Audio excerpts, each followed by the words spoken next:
जय हिंद दोस्तों। आज नाग पंचमी का त्यौहार है। नाग पंचमी के त्यौहार पे आज हम जो नाग पंचमी से जुड़ी बातें हैं वो हम आपको बताने वाले हैं। नाग पंचमी की शुरुआत मेन चीज़ कहाँ से हुई हम आपको बताने वाले हैं। क्या हुआ कि प्राचीन काल में गाँव था, गाँव में किसान के 7 बेटे थे। अब क्या हुआ कि एक दिन जो किसान का सबसे छोटा बेटा है वो खेत में हल चला रहा था। हल चलाते समय उसे एक नागिन का बच्चा मिला, यानी सांप का बच्चा मिला।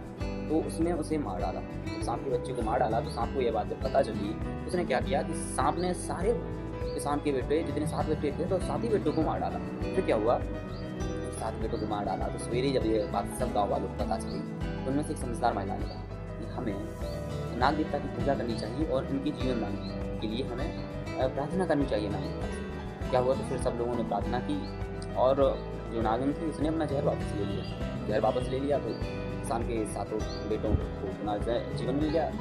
अब जो कुछ लोग हैं, मान्यता यह है कि सांप को दूध चढ़ाया जाता है बल्कि पिलाया नहीं जाता है। या तो आप नाग देवता को या शिवलिंग पर दूध चढ़ा सकते हैं नाग पंचमी के दिन। आप ये बिल्कुल ना करें कि सांप को दूध पिलाएं, यह बिल्कुल ही गलत है। वास्तव में दूध पिलाना ज़रूरी नहीं है, केवल पात्र में दूध नाग देवता को ही अर्पण करें। केवल शिवलिंग या नाग देवता की मूर्ति पर दूध चढ़ाएं और जिंदा सांप को पकड़कर दूध ना पिलाएं।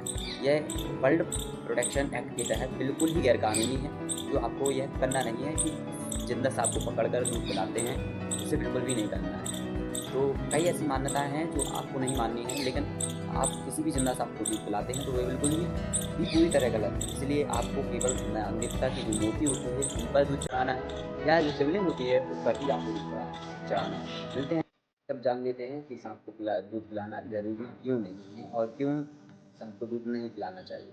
क्योंकि देखिए, सांप एक बीमारी जीव है जिसके इसलिए उसके अंदर एक लैक्टेस नाम का एंजाइम होता है जो दूध पचाने में मदद करता है, वो नहीं होता है, जिससे वो दूध नहीं पचा सकता है। इसलिए जो दूध होता है उसके लिए जहर का काम करता है। इसलिए आपको कभी भी सांप को या किसी के कहने पर सांप को दूध नहीं पिलाना है, क्योंकि कई बार डिहाइड्रेशन या उसे के उल्टी वगैरह या फिर कुछ संक्रमण का खतरा हो जाता है। आपको कभी क्या है कि डर और तनाव के कारण से कई प्रकार की सांप की बीमारियाँ हो सकती हैं। लेकिन नाग पंचमी का त्यौहार मेन चीज़ ये है कि नाग पंचमी की जो हमारी प्रकृति है और जीव जंतु हैं और मानव सभ्यता है उनमें संतुलन बनाए रखने के लिए जो हमारे ऋषि मुनि हैं उन्होंने यह त्यौहार बनाया था। इसका मतलब बिल्कुल भी नहीं है कि आप जिंदा सांप को पकड़ें और उसको दूध पिलाएं या किसी के कहने पर दूध पिलाएं।